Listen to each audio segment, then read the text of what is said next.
Okay, so this woman wants to know, how can she make him feel good when she is in his presence? Simple. Just cater towards his needs.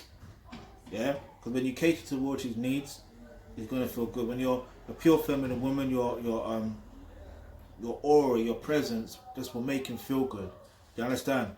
Um, but that's why I say, if you click the link in the description box below where it says become a member of the Thealkebulantrust, you will get access to online courses such as roles and relationships.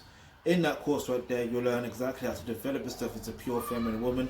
Plus, on top of that, you'll learn exactly how dating and relationships actually work. So naturally, what's going to happen is, or organically, you will know exactly the steps to take to be able to, make him feel good when you're in his presence. Yeah? So if you've got any questions, any topics you'd like for us to discuss in our videos, leave that in the comment section below. And remember, hit the subscribe button and the bell notification, because you never know, the video you suggest might just be next.